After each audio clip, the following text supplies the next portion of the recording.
সকল প্রশংসা আল্লাহর জন্য, যিনি আমাদেরকে মুসলমান বানিয়েছেন। দুরুদ ও সালাম বর্ষিত হোক সর্বশেষ মহানবী সাল্লাল্লাহু আলাইহি ওয়াসাল্লাম, যিনি আমাদেরকে সঠিক পথ প্রদর্শন করেছেন।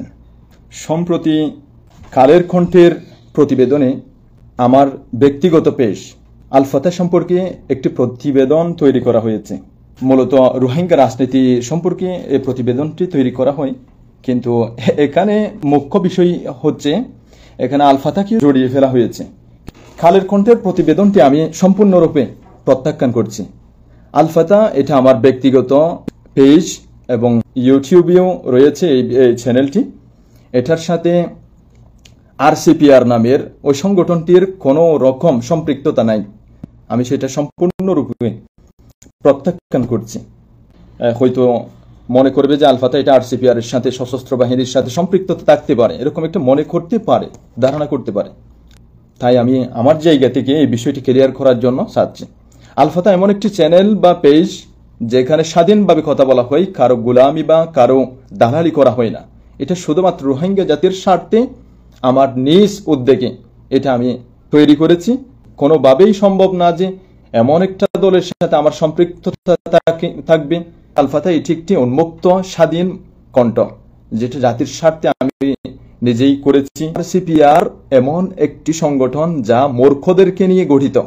প্রকৃতপক্ষে তারা কখনো শিক্ষিত হতে পারে না যারা একজন মূর্খকে নিজের নেতা হিসেবে মেনে নিতে পারে। এদের ব্যাকগ্রাউন্ডে কারা রয়েছে আমরা ভালোভাবে জানি। এরা ইতিপূর্বে জাতির সাথে কি করেছিল আমরা তা ভালোভাবে জানি। তাই আমি তাদের সঙ্গে সঙ্গবদ্ধ হওয়াটা একেবারে জাতির সাথে বেঈমানি, একেবারে জাতির সাথে প্রতারণা করা। যদি করতে পারে আলহামদুলিল্লাহ, তারা যদি করেও থাকে এটা আল্লাহর পক্ষ থেকে রহমত। তারা যদি আগের মন মানসিকতা পরিবর্তন করে সেটা হবে আল্লাহর পক্ষ থেকে তাদের উপর এই হিদায়াত। আমি জাতির মধ্যে বিভ্রান্ত সৃষ্টি করার একেবারে চেষ্টা করছি না। আমার রোহিঙ্গা জাতি, এই জাতির স্বার্থকে চাওয়া আমার এটা প্রথম অগ্রাধিকার। যেই যেখানে যাক না কেন, যে দেশ যেখানে থাকুক না কেন, প্রথমে আমার কাছে যেটা থাকবে সেটা আমার জাতির স্বার্থ। আপনারা জানেন আমার ইতিপূর্বের কণ্ঠগুলো, আমার প্রতিবেদনগুলো তৈরি করা এটা কাউকে বই করে তৈরি করিনি।